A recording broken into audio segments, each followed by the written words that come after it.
afternoon, everyone. Good afternoon. Good. Good afternoon, and welcome to this occasion, this celebration of a wonderful life. And it's because of that that we're here. Welcome to this lovely church. I was vicar here for 14 years, some time ago. I retired, I think, about 13 years ago. And during that time, an awful lot happened in my life, particularly in relation to the Griffett family. I've just come from a funeral service myself, actually, in Addingham, a very different age from this church. The first vicar of Rhydding was in 867. The Archbishop William of York. This church is only from 1905. There's a foundation stone on the way in fact, marking the foundation as the 14th of October 1905. The very day, in fact, that Christabel Pankhurst was imprisoned for kicking a policeman. They were demonstrating against parliamentary filibustering. Same old, eh? Anyway, they won in the end, thank God.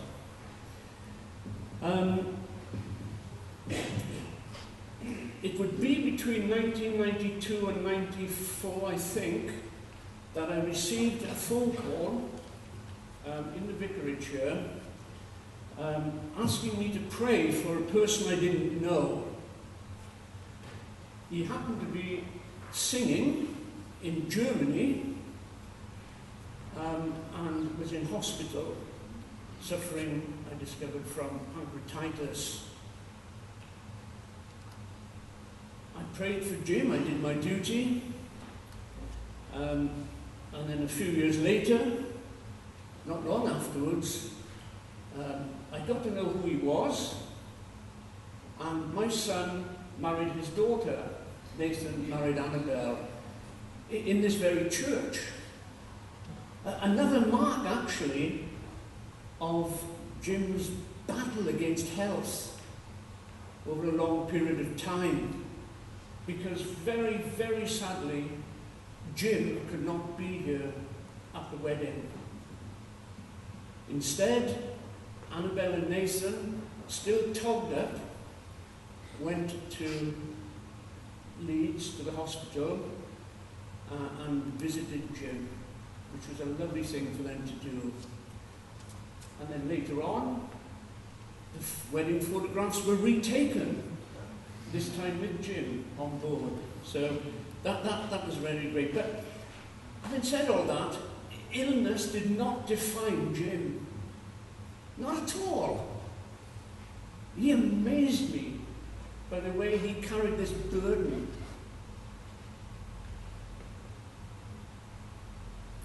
What defined Jim were his friends, his family, his love for his wife, his love for his children, his love for my son, his love of animals. What defined Jim was red wine and food, good food. And what defined Jim was his love of music, of singing.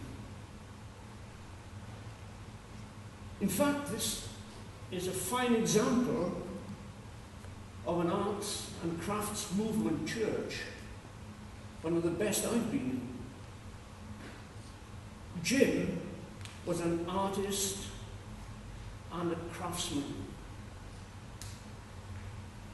In searching the web, as one does these days, I came across this Cathy. I think it was 2015. On a bitterly cold day, with a number of Stevenage artists in attendance, the photo montage was unveiled by local best-selling author Ken Follett. Jim came from Stevenage. The town honoured Jim by including his photograph on that artist's wall. And indeed, there was Jim's photograph alongside others in the fields of writing, painting, sculpture and music. And as that was opened by Ken Follett, Jim's many recordings were playing in the background. The celebratory event put the final pieces in the photo wall in place. Jim was an artist. And all those who, under Jim, learned and developed the finesse of fine music, choral work, all those young people, all those that I enjoy meeting year in and year out, all of them would say he was also a craftsman. He knew how to craft young people together. He knew how to craft the lessons that he gave them.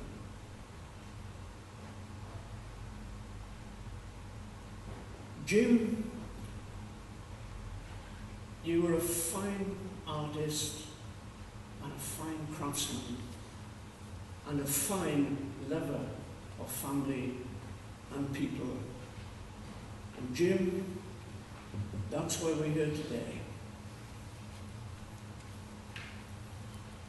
Thank you.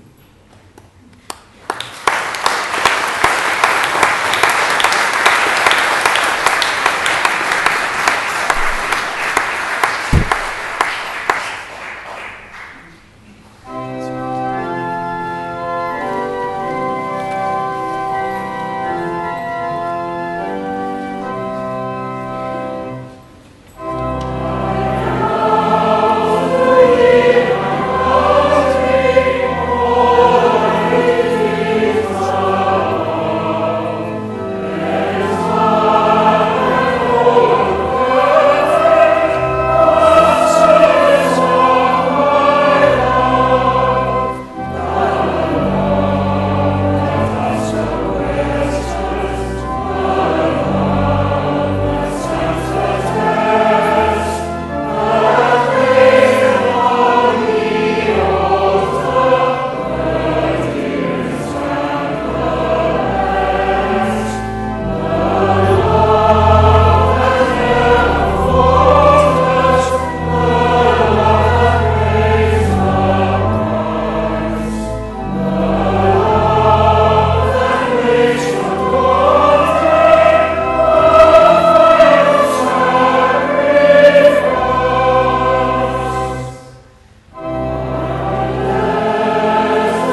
and particularly the musicians behind me who've come from long distances to celebrate Jim's life in music.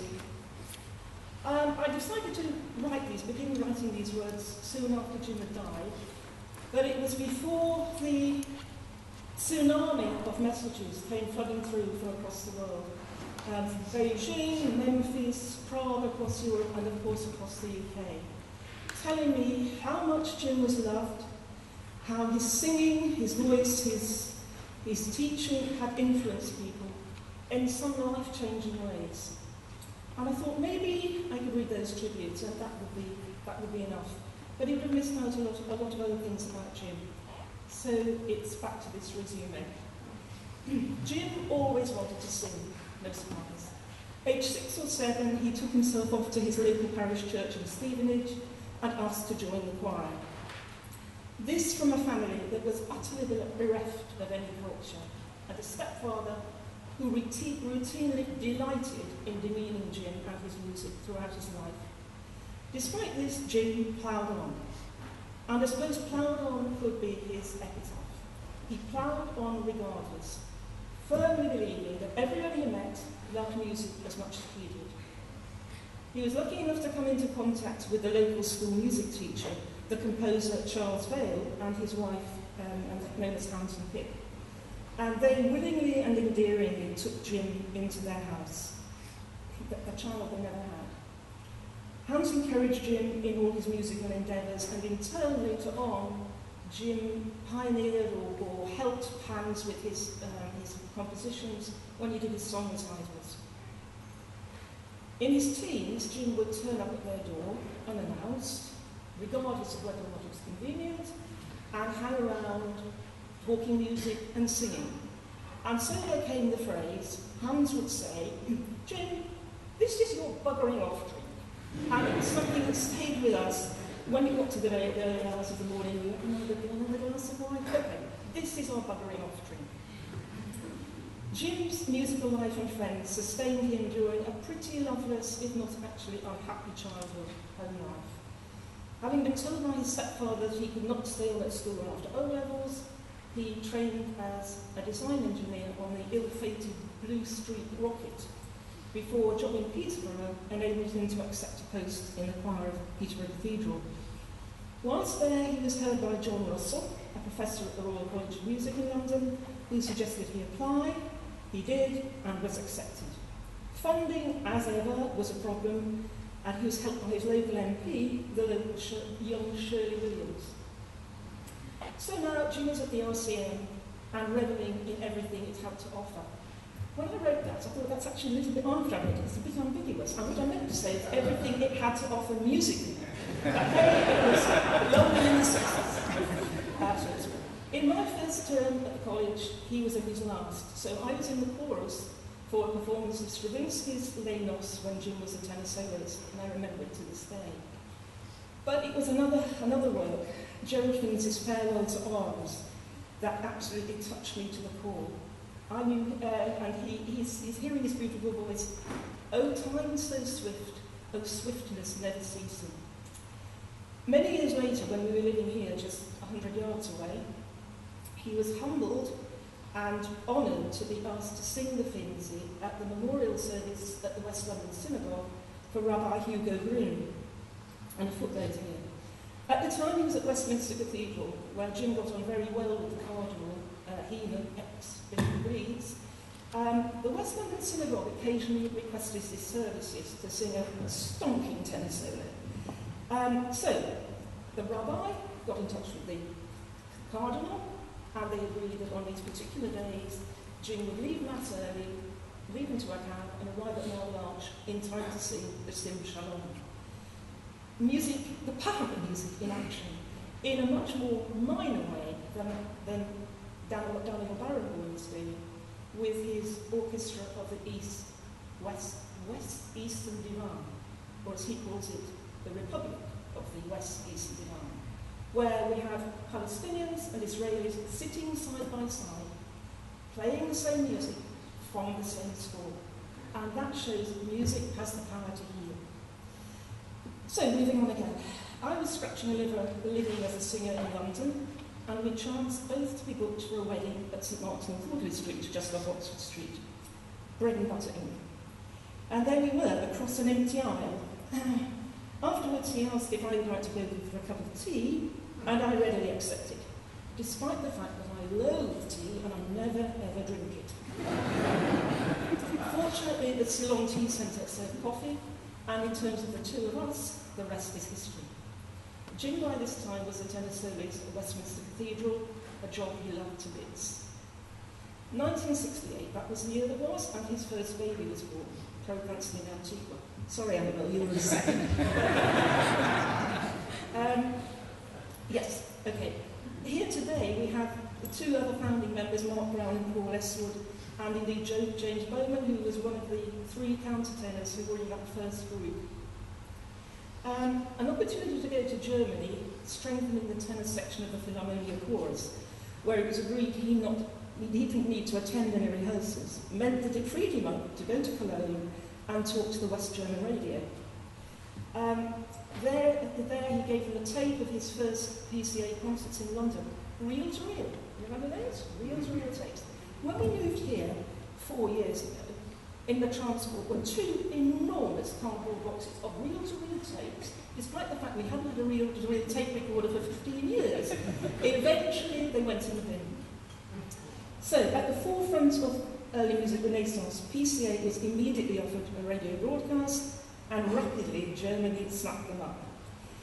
A 10-disc recording set for DGG Archive, Harmonie Mundi and Teldec. It must be said that in those early days, luxury, as in the private planes in which they travelled later on, was not even on the horizon. And James, in a radio interview some years ago, recalled that Griff's group, as he called it, toured Germany from top to bottom for £7, 2 and 6 and as many biscuits as he could eat. And I do certainly remember driving Jim into London for one of those early tours, setting off from Victoria Station, by train obviously, and stopping off at a corner shop near Victoria Station where he collected two pre-ordered bags, enormous bags of sandwiches that would sustain all of them on their trip to Cologne. In 1974, alongside ever-increasing solo work, very reluctantly, Jim had to resign from the cathedral. He was paying more for deputies than he was earning. And by that time, Annabelle and Tom had arrived. We were living in Bromley, but decided we wanted to move out of London. And Jim was working abroad so much, forever crossing the channel, that we did think about moving to Belgium. And in retrospect, with what's happening today, that would have been a better option. But we decided we wanted the children to grow up here, and so in 1974 we moved to Ilkley. It was considered a very risky move at that time, moving away from the centre of London. No worries. Leeds Bradford had daily flights to Amsterdam and Paris, from where he could travel on anywhere. And if there was a significant delay, the airport would call him and tell him not to set off yet, which was nice. Jim's solo work in PCA took him all over the world, and many times he took the young Annabelle or Tom with him. Annabelle recalls, aged 8, being dragged around countless churches in Florence by a countertenor who was very interested in church architecture. Tom did go better, he got a trip to Mexico. Happy, happy times for Jim. And the icing on the cake was Annabelle's marriage to Nathan and Tom's marriage to Francis, completing the circle of his ever-important family. As he chose to limit the works he wanted to sing, his mind turned to teaching. Actually, I turned his mind to teaching and singing courses, the most important of which is the Singing Week in Provence, the 20th and final of which takes place next month. He had some of his happiest times teaching at Bradford Grammar School, and there are a host of his students here today, under the expertise of the Director of Music, Barry Lancaster. Only you, Barry, only you. Standards were high, rehearsals were minimal, but performances were great. And many of you here will remember the annual concert for the Sweet Children at Christmas, which began in St John's and then moved to the Baptist Church in Ilkley, raising thousands and thousands of pounds for street children charities. And he was particularly delighted that in the last few years, his adored granddaughters, Daisy and Poppy, were able to be part of this group, despite living 100 miles away. For the last 2 years, Jim had battled stoically with a returning cancer, refusing to give up. It was heartbreaking to see how difficult it was even to walk, but he was determined to get out into the real world. Over the last few weeks, daily drives to the places he loved were essential. He would stay in the car and watch me walk the dogs. Only a few weeks ago, we were even discussing how we could possibly get to the annual PCA reunion in London, and decided the only way would be for me to drive him door to door. But I think it's going to happen anyway without him. In even on Yorkshire Day, August the 1st, just 11 days before he died, we, his little family, managed to get him up onto the moor and in his wheelchair and to White Wells and watch Daisy and Poppy do the annual dip in the freezing cold water of the lodge. He loved it. So back to the beginning. Jim ploughed on regardless, and I love him so much for who he was, what he did, what he achieved, and for what he gave to me, to his family and friends, to all those musicians, young and old, with whom he came into contact, and to countless numbers of the audiences who were privileged to hear his unique voice.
before my association with PCA recordings, I was a choir boy at Westminster Cathedral.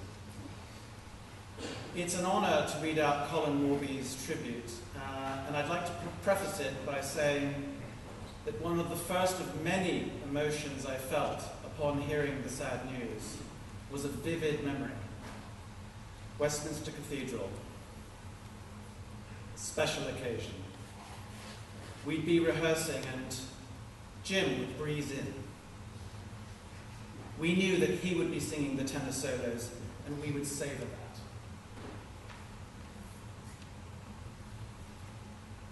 So, the words of Colin Morby. Jim Griffett was a tenor lay clerk in the cathedral choir from 1965 to 1974. When I auditioned him, I was aware of a superb voice, ideally suited to the cathedral acoustic. Jim was highly sensitive to words, and this gave great colour and depth to his singing.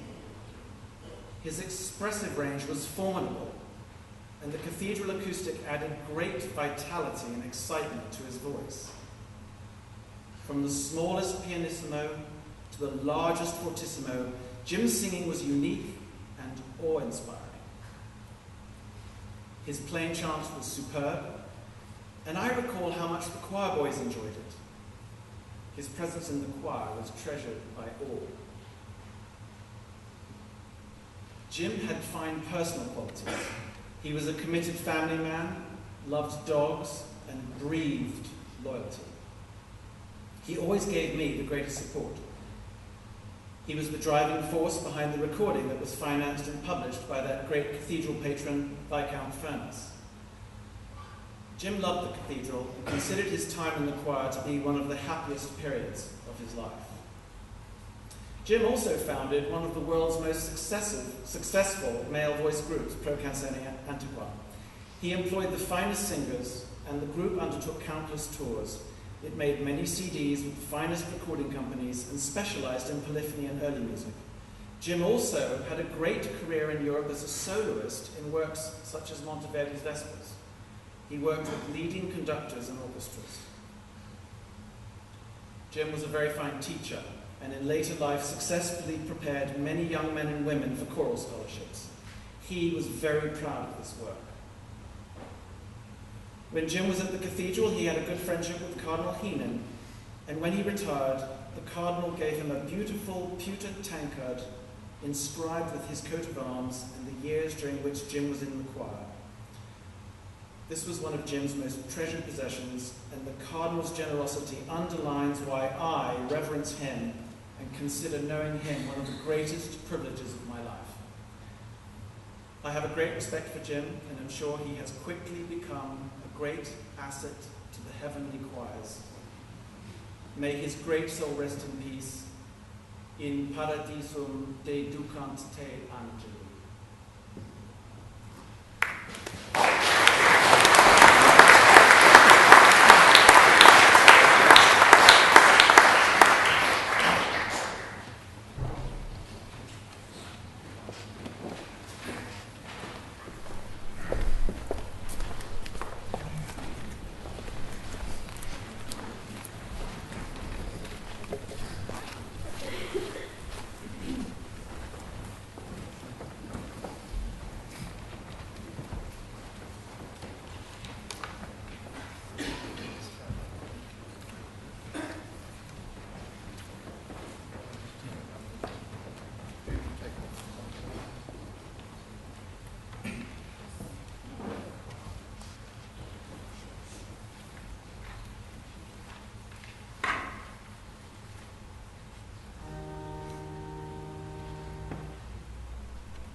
Alešova.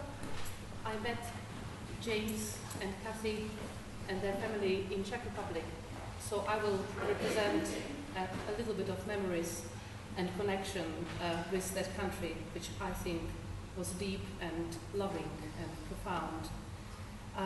When I met Jim, it was in Prague. I used to be a member of a Baroque group, madrigal group, Musica Fresca, and generously he would come and teach people. And he came long before he met me to support development and understanding of style, which was lacking in our country because Baroque music and madrigals were not seen as something to be supported by the regime, particularly because of the connection to the religious aspect. So there was not much teaching around, and Jim was like a beacon of knowledge and light, bringing not only the style and the particular way of singing this music, but its incredible humanity and generosity, and the gift of uniting people, gift of making friends, not only with him and his family, but between ourselves. There was a professor, Jiří Venhoda, whose work I think Jim has supported greatly and admired.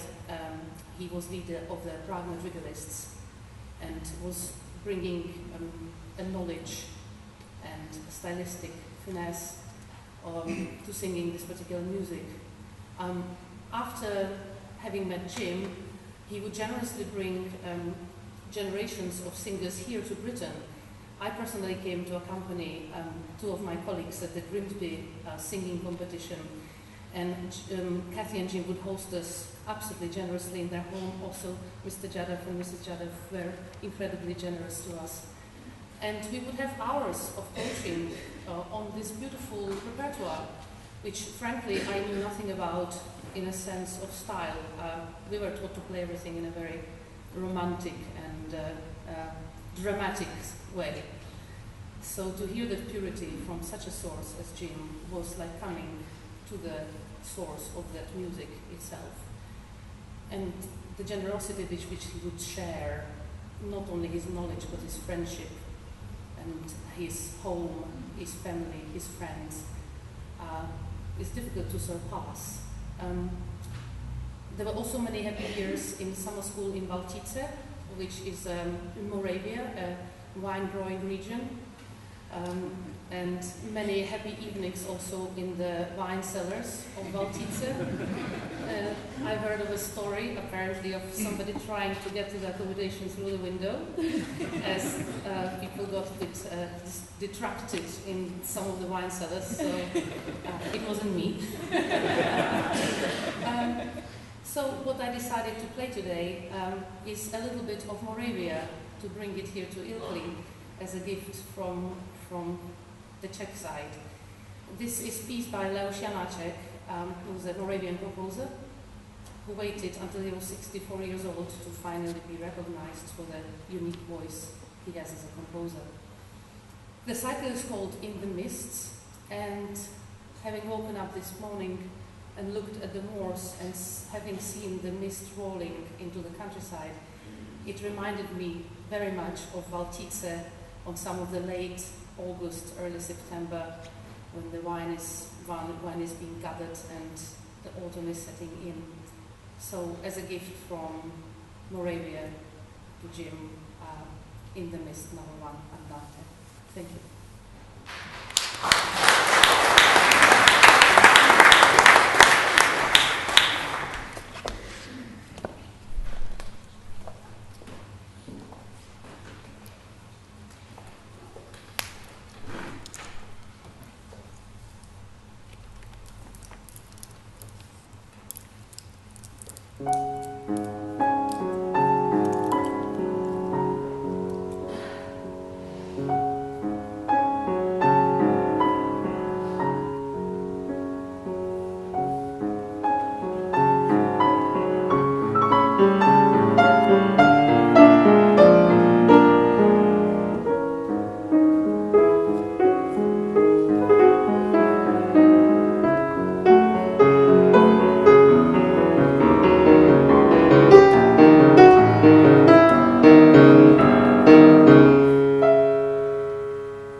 Yesterday evening, Mr. Mark Brown, myself, and his lovely wife Sue had dinner together, and we chatted for about 3 hours about Jim and our early days. We can't play back all those 3 hours to you now. You'll be grateful to him. But we can give you some nuggets of some of our early experiences with Jim. Firstly, though, I want to say already that hearing Jim's voice in the Ave Maria made me realise how music sees into the soul, especially of the singer. The way in which he develops the phrase. He begins quietly. How many tenors have you heard just bash it out? Here's my voice. For Jim, it was, as you read the words of Colin Morgan, it was about the words and the meaning behind the words, which a composer, of course, starts with this. So, back to the beginning, Mr. Brown. Right. I met Jim at the Royal College of Music in our first year. He'd just come down from Peterborough Cathedral Choir, and we had the good fortune to study with Gordon Clinton together, and that's how we met. And you joined us when? A year later? Well, I think it was a year later, so I was straight down from Oxford. I was lucky enough to get into the Royal College of Music. Actually, my first teacher Wasn't Gordon Clinton? No, it was? I I remember now. He did a good job, though. He did a good job. Mark was our linguist expert, so you can say, how did we come about the name of the group? Well, we were in the class together and in Fulham. Yeah. Yes, we did. Yeah, yes. And I suddenly decided that Pro Canzone Attica was a terribly sophisticated sounding name for people who get to start sing early music. It then occurred to me after a bit, I better look it up in the dictionary to make sure the word existed, Canzone, and it does, fortunately. Otherwise, it would have been Pro Cantu Antiqua. Oh, horrible. So that's how we started. Yes, indeed. I met, Jim and I shared a flat in Westbourne Park Road, and you joined us there with Sue, when you were expecting your first child, Sue, yes? And then during the holiday break, I was dispossessed of my place where I lived, and you said, Paul, when you come back, we're going to Vera Road. Yes. And we all moved in together, 3 of us. Countertenor, tenor, bass. Perfect trio. Yes? And goodness, we had a wonderful time as young students and young professionals. And we did so much together in the way, not only of talking music, eating together as well. Sunday lunch was a very special occasion, wasn't it? It was. Yes, which Sue used to cook. Yeah. And we came and ate a wonderful Sunday lunch, and then we went off to our respective churches to do yet more singing. But what else was I going to say about that? We're going to say we sang in a group led by Brian Brockless. Yes, we went to St Bath, Huntington the Great, Smithfield, where on a Monday evening, I believe it was, there was a group of amateurs doing medieval music, something I think I knew nothing about. And we were steeped in neumes, were they called? Oh my goodness. Well, I learned so much of useless information in those days. Most of it is forgotten, fortunately. I've still got a piece of paper. And after a time we thought, this is fascinating, you know, there's something here. So we formed our own group, and we did our medieval and moving into Renaissance, and that's when the group really started, didn't it? Yes, the thing was that actually Jim was formative in this, not only because he had great ambition and determination, as Cathy said, but also he had a most sweet voice for Renaissance music, which required a high-lying tenor, which is very hard to come by. could sit up there for a long time. And as Colin said, his phrasing was immaculate, his knowledge of Latin was pretty good. Although I must say, actually, he wasn't the greatest linguist in the world. I remember coming down to breakfast once on a German tour, and Stephen Roberts said, I thought he was talking about Welsh nationalist. Stephen being Welsh. And eventually it transpired that what he was trying to say was he didn't like UHT milk. He was trying for natural milk, which he thought was Welsh national.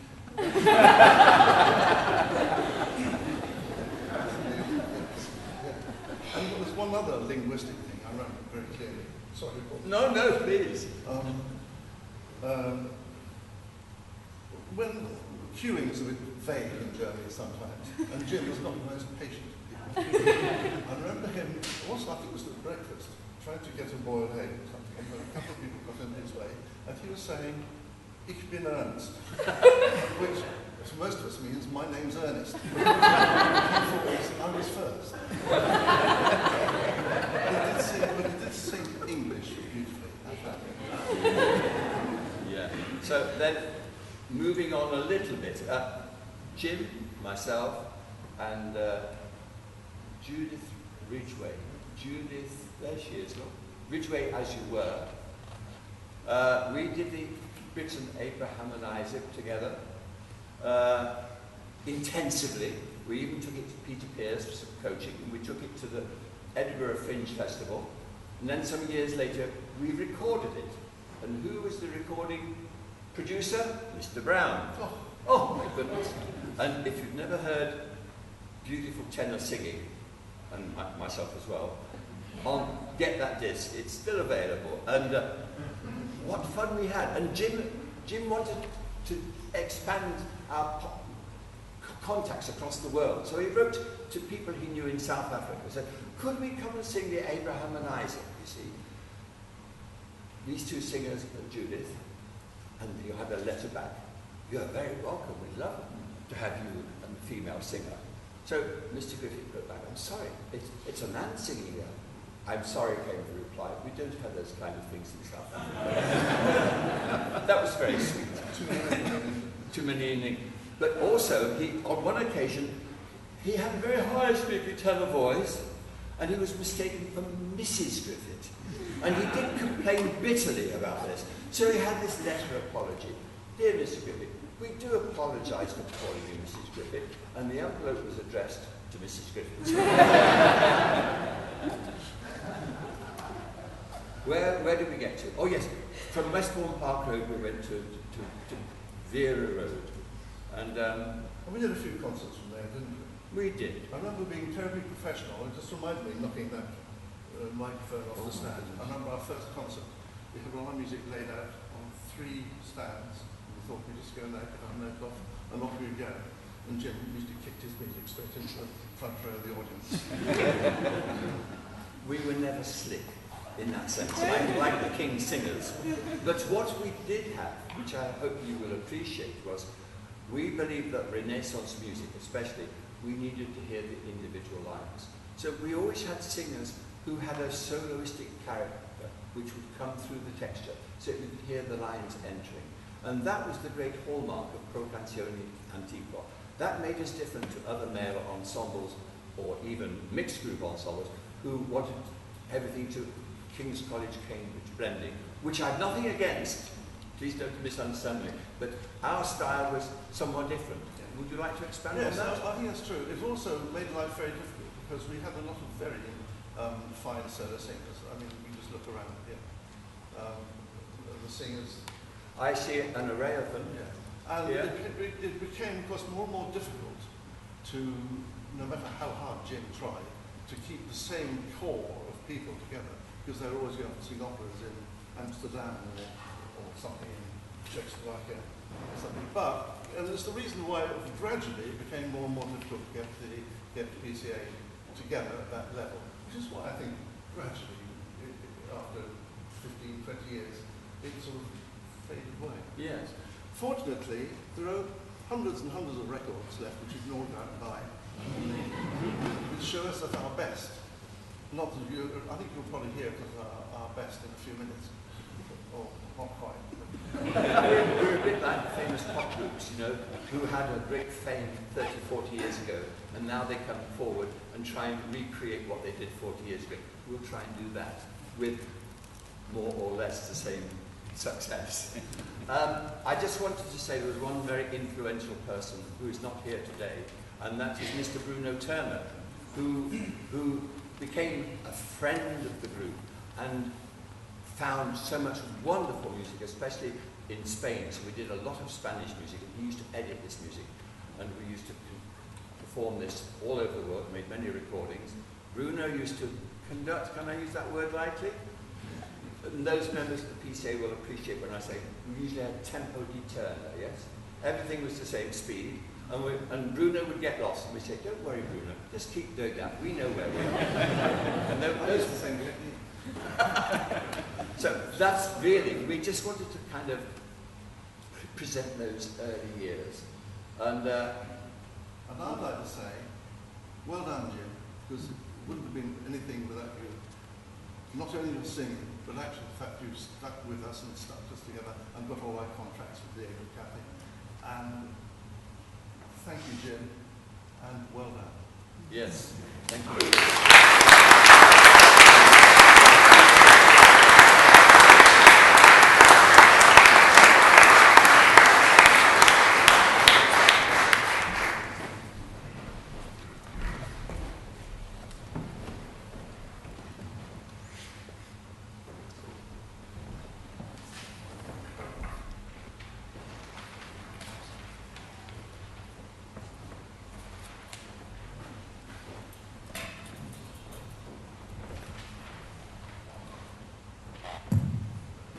I'm going to get a water violin if I can't turn this off. Is there an off button?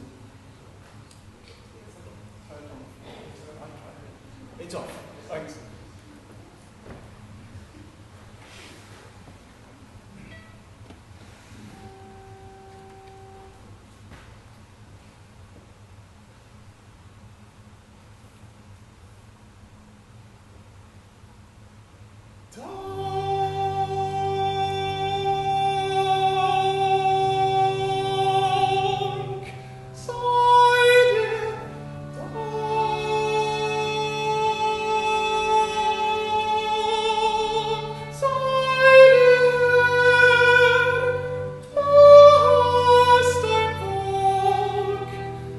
Mit dir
to refer to Baba as Jim throughout my speech today. However, he was my Baba, and although it seems like everybody spelt it differently, Baba even signing himself off as Barbara in a text to me last year.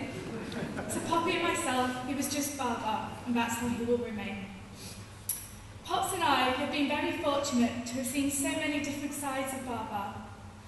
We saw him as a teacher, a father and grandfather, a musician, an inspiration, and remembering the unfortunate occasion that a Chinese whisper in Pizza Express boomed out, silencing the entire restaurant, we would both attest that he was occasionally an embarrassment. I'm sure many singers here in the choir today will remember a little girl sat in the corner watching their singing lessons and admiring their wonderful voices. However, it sadly seems I inherited Baba's talent of untimely clumsiness, so there may be one singer here who remembers the unfortunate occasion I leant too hard on the CD rack, sending it and all the CDs crashing to the ground. After that, Poppy and I were banished to the stairs if we wanted to listen in on lessons. But those early days sat on the stairs in the Lion House are some of my earliest memories, and Baba certainly knew what he was doing. Once I started singing lessons, all I wanted to do was sing the pieces I had heard many others before me perform. A Nightingale Sang in Berkeley Square was a true favourite, and I'll never forget my first Christmas concert, here, at a very young age, standing next to Imogen in my Mrs. Claus outfit for the first verse of Away in the Manger. A friend made a comment recently that has stuck with me. He said, "After love, music is the best gift you can give." And Baba certainly gave both love and music in abundance. It is because he so generously gave these two things that so many of you are sat here today. So many of you are sat in the choir. He truly gave so much and never realised how much of an impact he made. To be honest, I don't think we had realised the full extent of the impact until reading the extraordinary numbers of cards and messages we've received over these past few weeks. It is truly humbling. If I had to pick one word to sum up what Baba meant to me, I would have to use hero. Baba is my hero. He gave me, and many others, the priceless gift of music. He showed me what it is to fight for something you love. He gave me confidence. He constantly pushed me to do better. He strived to show me the best of what life could offer, and bravely battled through so much to spend time with us, his family. I don't know what more I could say, apart from the fact that even though I never graduated out of the little children's choir in the Christmas concert, I would desperately miss the man who always put a smile on my face. Whether he was threatening to wear a pretty party dress to be upstage as Panto, pulling a sulky face at losing yet another game of Uno, telling us about his amazing career, or inexplicably breaking a plate clean in two whilst trying to cut a pizza. Baba would always make us laugh. He could always produce a smile, and we were all so blessed to have him in our lives.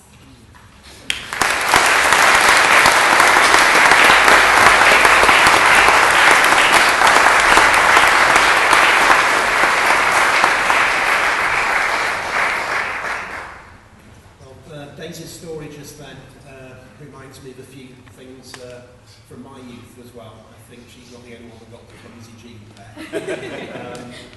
There's beautiful acoustics in this church, like there are in so many, and nothing carries the dropped book if you're sitting in the back of the rehearsal as a child and hearing it echoing through and seeing old heads turn around. So, yeah, I feel you, Daisy. Anyway, this is a celebration of the life of James Griffett. Music was such an incredibly important part of his life, and it's been wonderful that so many people have been willing and able to come together and honour him like this. He would have loved it. Because the music's already been covered so well by everybody else, I'm going to talk about some other aspects of Dad's life. I won't ever forget looking at him in a hospital bed, looking peaceful but being aware that the time was running out and reflecting on everything he'd done. I don't need to list everything, but it was a life fully lived. But this is not a recent memory. This was 1994 in Regensburg. So his astonishing constitution and heart gave his life an encore, as is fitting, which was a quarter of a century long. Poppy's put together a wonderful montage of photos, which will be in the room at the side, and a lot of them are dated. So the if you see any of them that are dated after 1994, they may not have happened. So I feel very, very grateful we have these extra 25 years.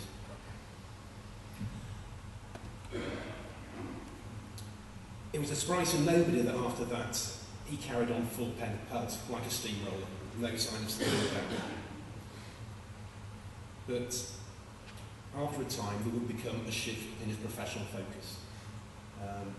At the time, I wasn't aware until Mum's speech just now, or maybe I've forgotten, that there might have been an invisible guiding hand taking him into teaching. But it's a privilege to be able to do a job that's your passion and your hobby. But what's going to happen when you're not doing it anymore? So the teaching gave him an extension of his musical career, and it was just as rewarding, I think it's fair to say. He was always so proud of any achievements of all of his proteges, from getting a chorus scholarship, winning a prize, or even just passing a grade 1 exam. They were all worthy of celebration to him. And he'd update Annabelle and I, regardless of whether we'd ever met these students. So a few people have introduced themselves to me that are not familiar faces today, but rest assured your names will be familiar. Probably most of your achievements as well. But it wasn't just music, as we said. So many found his compassion and humour to be a respite when other things in their lives were not going so well. And whilst you would expect students who had practiced and prepared themselves properly, they would also know that his would be a sympathetic ear. It was a source of pride and joy for him that so many would make themselves available for the annual Christmas concerts at such a busy time of year. There were some folk, when you mention their name, people smile or even laugh, and that clearly inspired such thoughts in many, as being evident in thoughtful words of condolences from friends, colleagues and students. In spite of an ego that all performers need in order to be able to perform and function, he was empathic, warm, loyal and funny. So there are many, many small things I'm going to miss, in addition to some things others have covered already. Here are just a few. So when we're playing cards, maybe Uno, getting distracted, and suddenly saying, "Is it my go?" Clearing out the reduced to clear section, whichever supermarket we go to, regardless of how full the freezer was at home. In the early years with Frances, when we were communicating mostly by the internet, she would always laugh if I said, "Oh, I've got to go to Mum and Dad's house today, there's some meat that needs eating." Catherine was able to help with lots of things, but that was one area she wasn't able to help with, finishing off a game of pie from the freezer.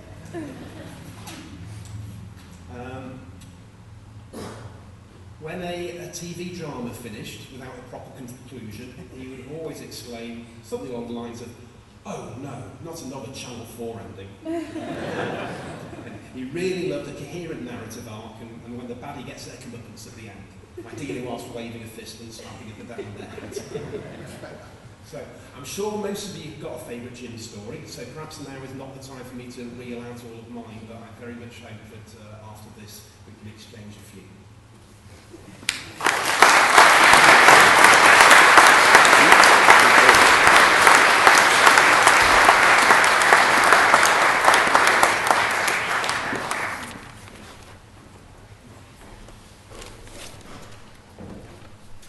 Hello, my name is Hans.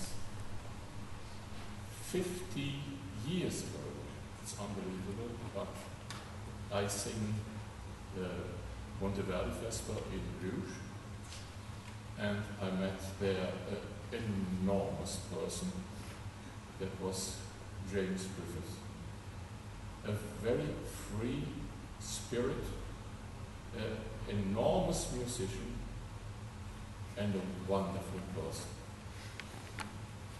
It becomes my oldest friend, my best friend, and he filled my life with lots of love. In the end, I found Cassie, I found Tom, I found my goddaughter Annabelle, and for all these wonderful things. Thanks God that I met him. Thank you.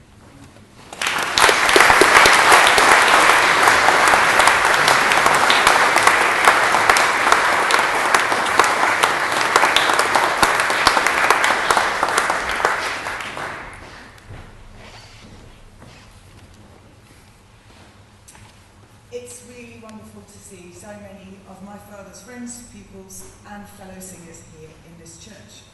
That would have been bowled over, completely bowled over. You will hear from others here today how glorious his voice was and what an inspirational teacher he was. And these things are true. His career encompassed so many famous works, sung in awe-inspiring venues to packed audiences, and spending a morning with my mum looking through old photos ahead of this celebration, I was reminded time and time again what a star he really was. However, he was also my dad. And for most of my childhood, my teenage years and my adulthood, this is how I saw him, as my dad. That doesn't mean I didn't understand what he did for a living, and it doesn't mean I didn't appreciate his talent. But in the same way as the children of many other performers, I suppose, to me, his voice and ability did not define him. My dad was funny, and not for always the right reasons.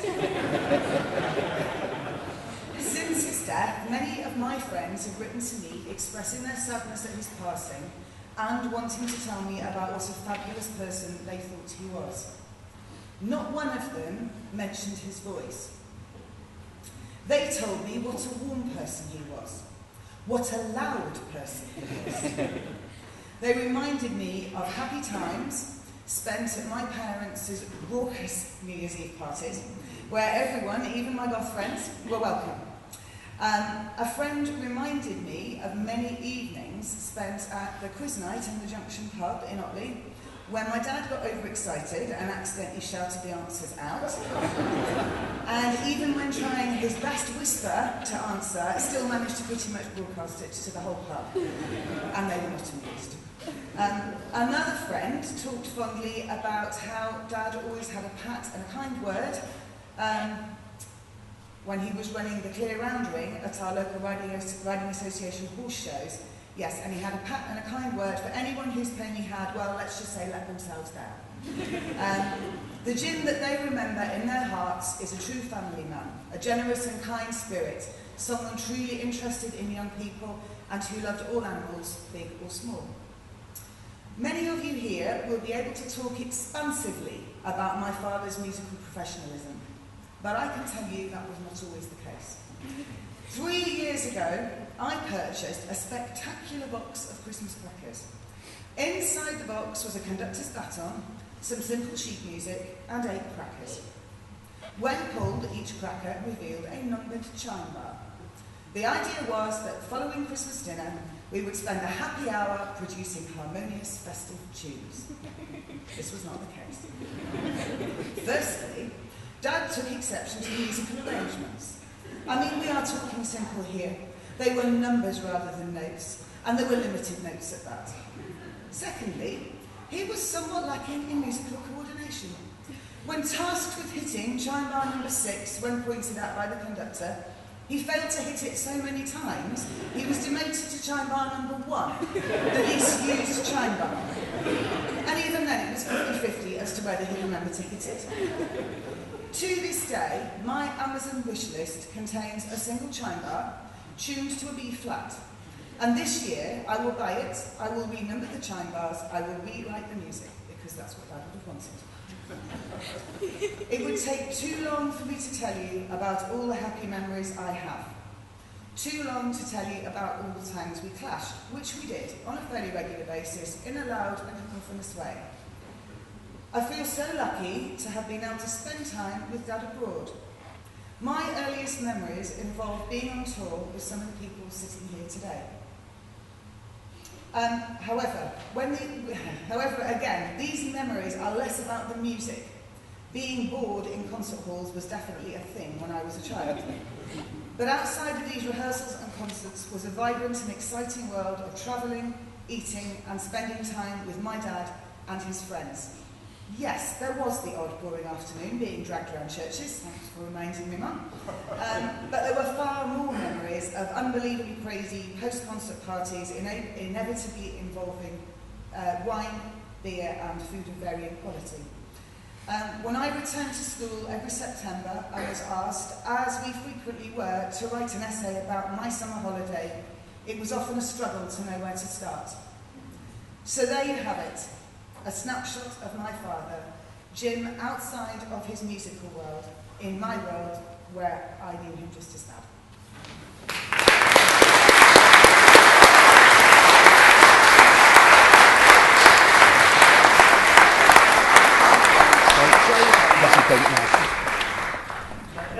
Growing up, Tom was my best friend, so I spent a good deal of my childhood parked in Jim and Kathy's house, which I'm grateful for them enduring me and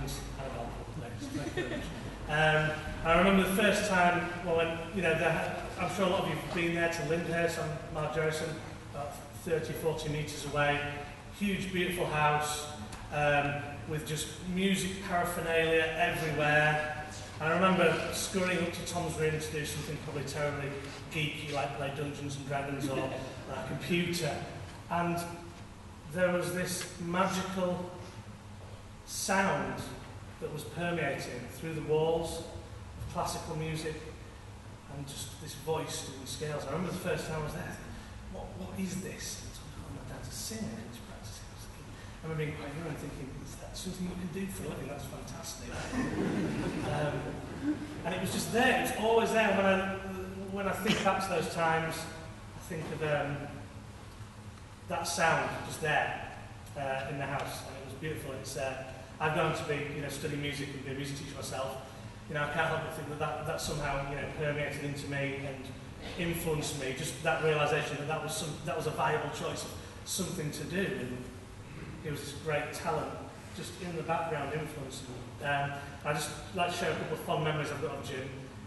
It's interesting that we've got so many different people here from so many different backgrounds, different countries and so forth, but there seems to be a common denominator when we mention Jim drinking wine. It goes to everyone. We have this common, that's interesting that.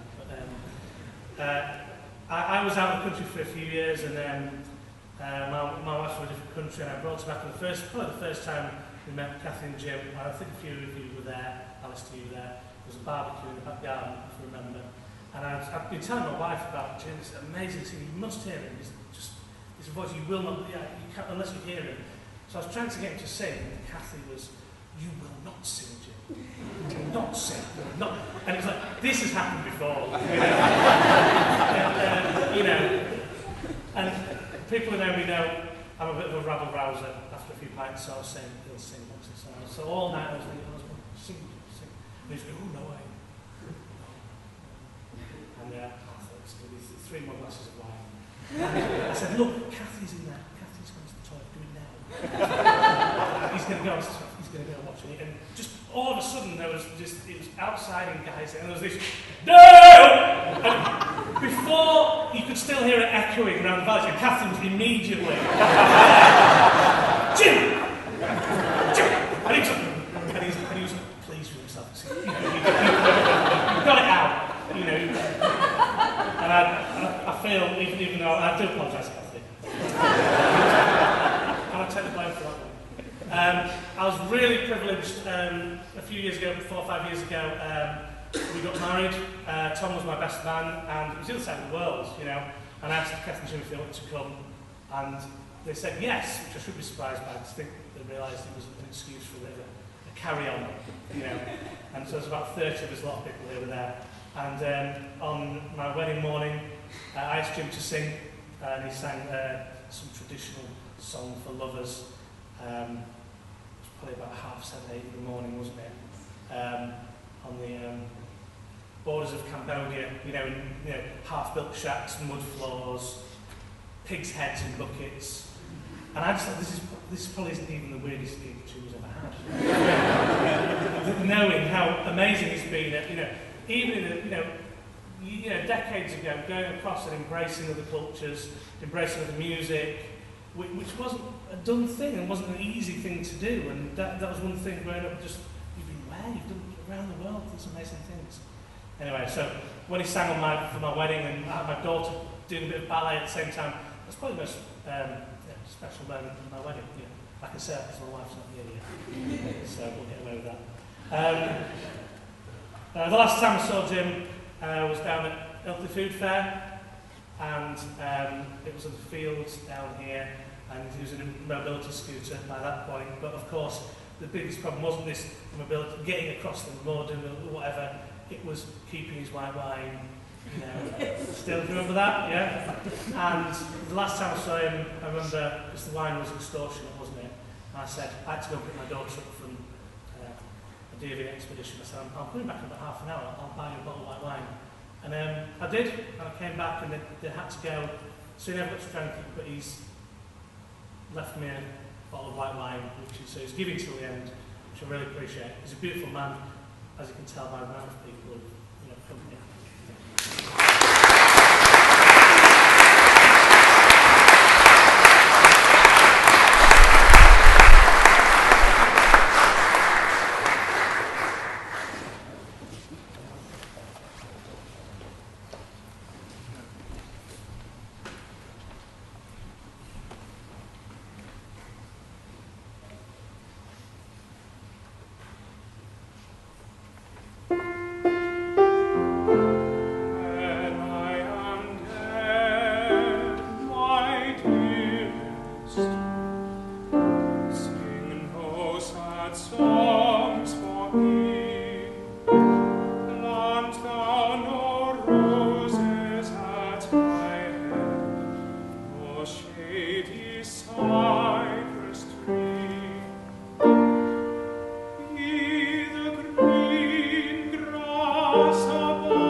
This little conductus, it's not what it says on the programme, it's not fair at all. It's an early conductus from the 13th century, the Worcester fragments, and it's the kind of music that PCA did early in their career, which was a kind of music that nobody had heard before. And it tended to wow audiences who were not, had not got this kind of harmonic progress in their minds, or this kind of music. Very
few centuries later.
I'm going to say a few words also on behalf of all the Italian friends that James made when coming to Italy.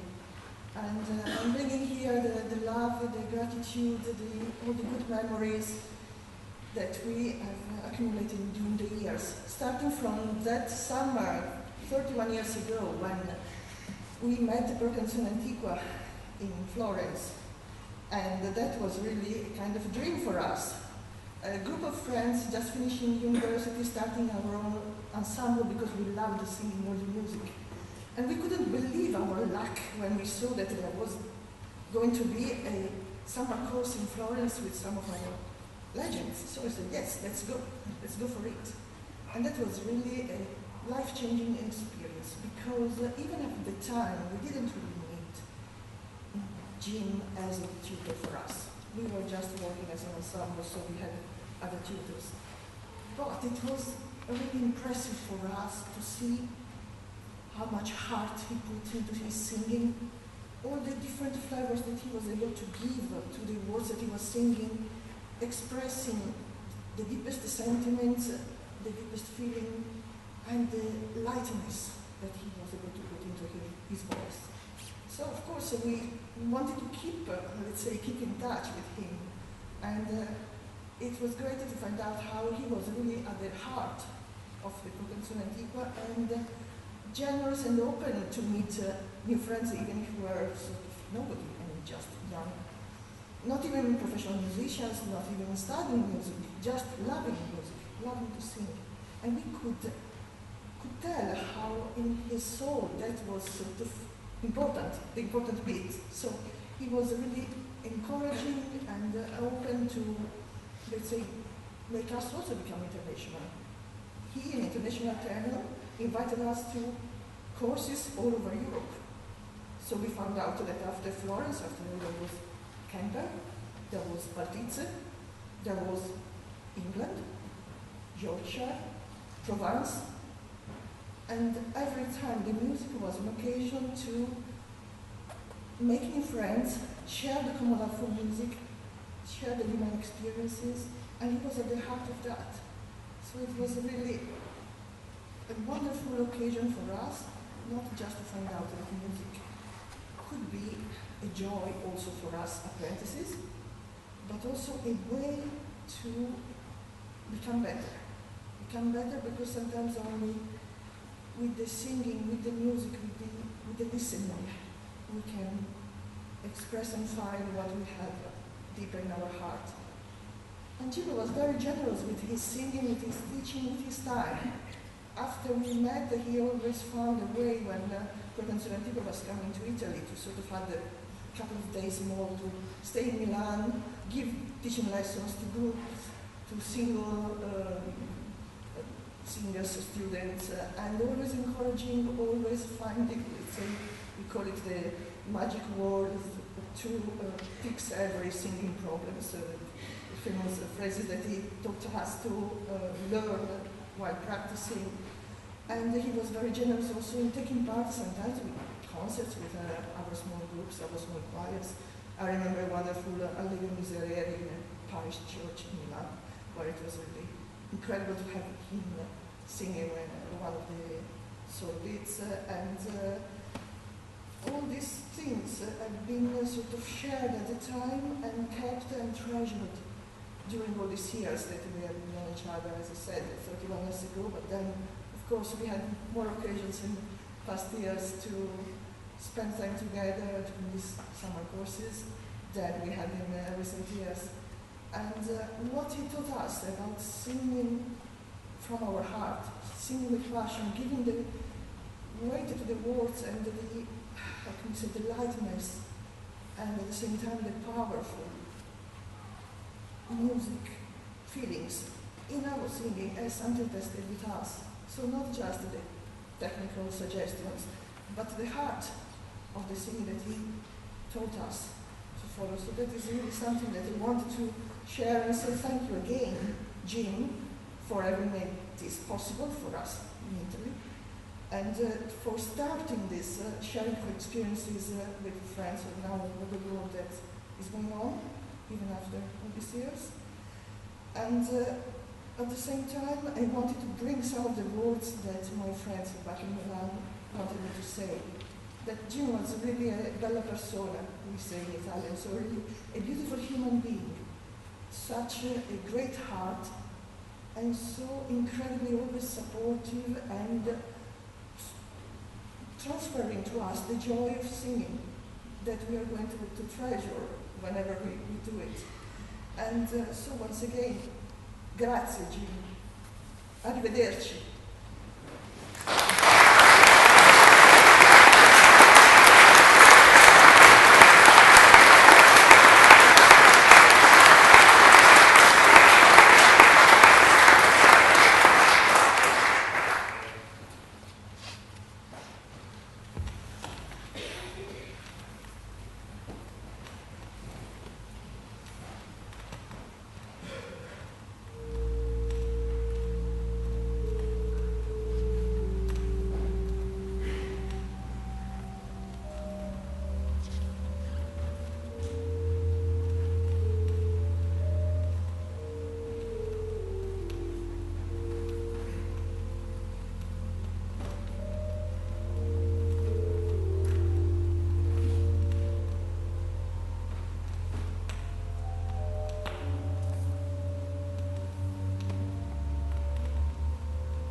I'm speaking about Jim, the teacher.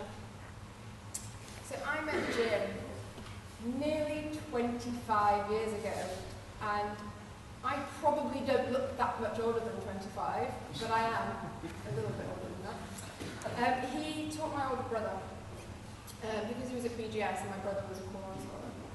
And I don't know quite how the connection happened. Probably Daniel said, I have this annoying younger sister, she's always singing duets with me, maybe you could teach her too. So Jim started to teach me outside of school. And I have my connection with BGS because the year before they accepted girls into the school, Jim said to me, we're doing this piece with the choral scholars and they really need a good soprano. I was 11. They need a good soprano. They were all in the sixth form. I'm very nervous about it. And he said, will you come along and sing at the boys' grammar school Christmas concert? I said, Jim, I don't know if you haven't noticed, but I'm not a boy. And he said, doesn't matter about the rules. And I said, well, do they know I'm coming? He said, I'll tell Barry. And therein sort of started this relationship between Jim and I, where I was always really uptight and sort of worried about the rules, and Jim was always like, doesn't matter, just turn up, it's fine, sing. And yeah, I went to BGS after that, and I'm actually really not sure if that would have happened without Jim. He introduced me to the music department there, which was just incredible. So I emailed round before I sat down to write this and asked lots of his pupils for their thoughts. So I'm not going to name names all the way through, but just so you know, everything I'm saying has been words of other people interwoven. But I just want to say, if you are in this room and you were taught by Jim when you stand up, probably something. If you don't know this, you have a really bad memory.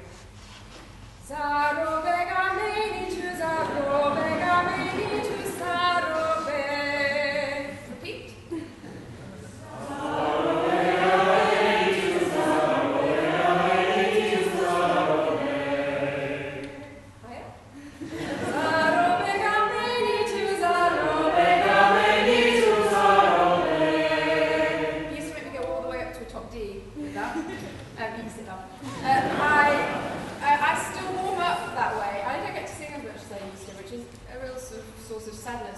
Barrister just doesn't really allow for it, but I'm going to make good on that, Jim, I promise. And I still warm up that way, and I have just had a little baby, and she's 11 months old. She's very headstrong, and I sing that to her sometimes when I'm sort of wrestling her to sleep, and I'm sort of like this. So, you know, it lives on. Jim had the most wonderful ability to teach people how to connect their voice with their body. So I didn't understand how to float my voice and what my head voice was until Jim taught me. He taught me how to catapult my voice up to a top D. I still do the dulcissime from Carmina Burana. It's my sort of party trick. But it was more than that. He taught me how to connect my voice and my heart. And I know a lot of people already said that today, the meaning of words in the way that Jim sang for himself and the way he taught all of us. And I can't tell you how many people emailed me about the fact that they have a lifelong relationship with music and love of music because of Jim. He was the only teacher who was really able to lead me by example, and Dan and I went to some pretty good teachers. His float was legendary. His phrasing was masterful. I know a lot of people already talked about that. His conducting, however, was often more comical than it was consistent. But it was a thing of beauty, actually. It's not always comprehensible. And I was trying to think of examples. And actually, when I was looking at the really beautiful order of service, if you look at the eyebrow movement just here, there was one that he used to do. He sort of popped his eyebrow, just sort of headbutted forward. And I think that we were meant to come in with vigor, but he also did this wonderful thing where he bent the knees and a sort of double whip. And we never knew whether it was the beginning or the end of the whip when we had to come in. But we always got there, even if we had a false start, which Jim really didn't care about. So I loved his conducting. If you were ever taught by Jim at home, you will probably have very vivid memories like I do of the room. Music piled all the way up to the ceiling, basically.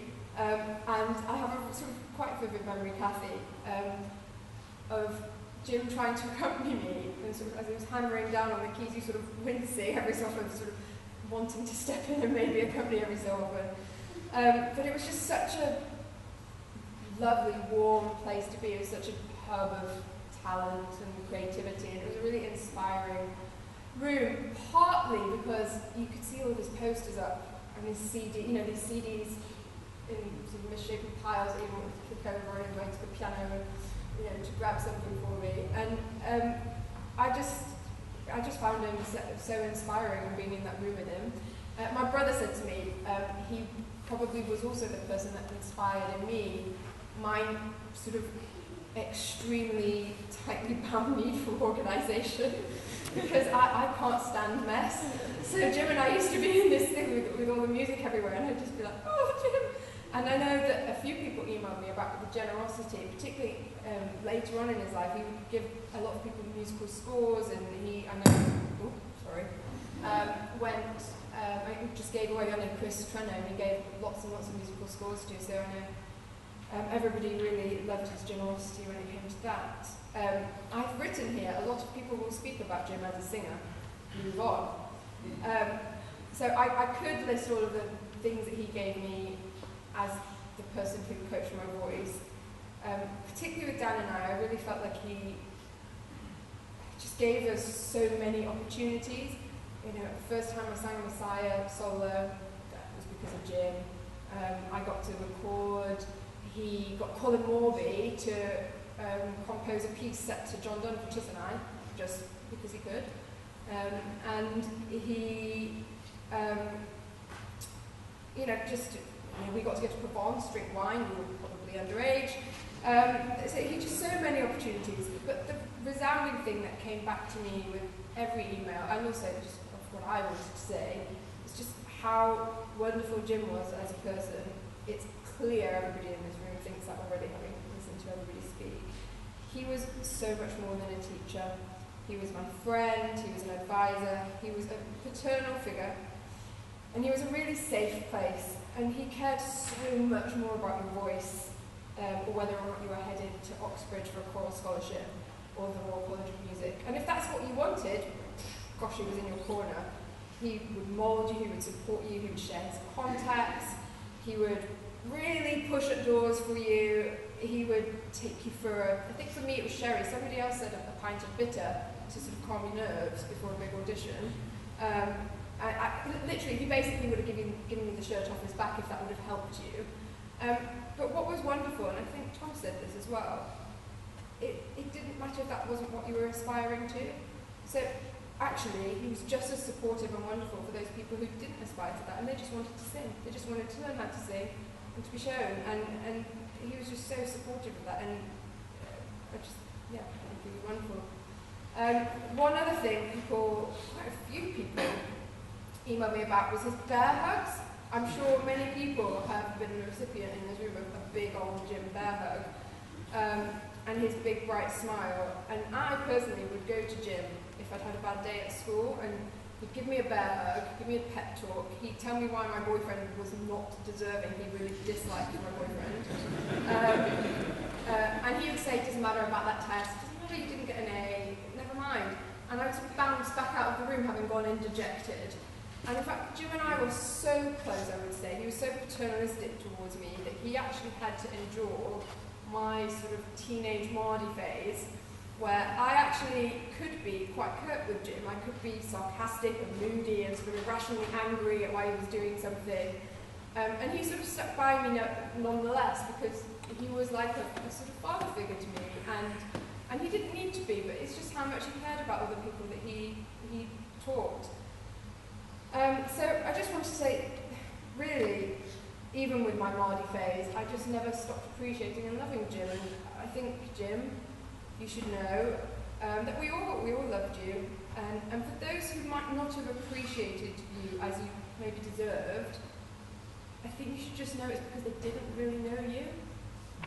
And I don't think I can leave the stage without saying I don't feel like Jim got the ending he deserved for BGS. And I want to give him that a little bit. I was sort of resisting writing something to say today. I don't know why, every time I sat down to jot my notes down, I couldn't do it. And I had this song going round and round in my head, and it was almost a source of comedy between myself and the chorus scholars, this song, because we sang it every time we did a concert, and Jim loved it. And I don't think I ever really listened to the words like Jim would have expected me to until I sat down to write something for him over the past few days. And I said to my mum, I think I'm going to read the words of this song at the end. And Mum said, well, why are you going to read it and not sing it? And I said, well, it's not about me. And then I had this sort of idea. And I thought, okay, I would just like everybody to listen to the words of this song, because we sang this as choral scholars and at the Christmas concert innumerable times. Kathy can probably tell me, but very, very, very many times. And I won't say anything afterwards. I just want to say, Jim, we just all loved you very, very much.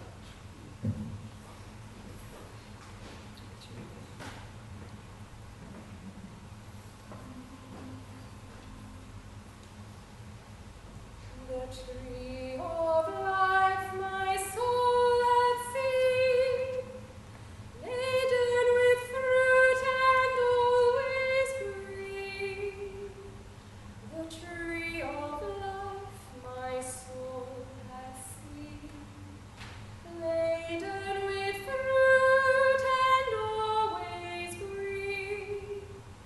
The trees of nature, fruitless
Everyone sang by Siegfried Sassoon. Everyone suddenly burst out singing, and I was filled with such delight, as prison birds must find in freedom, winging wildly across the white orchards and dark green fields, on, and out of sight. Everyone's voice was suddenly lifted, and beauty came like the setting sun. My heart was shaken with tears, and horror drifted away. Oh, but everyone was a bird, and the song was wordless. The singing will never be done.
bring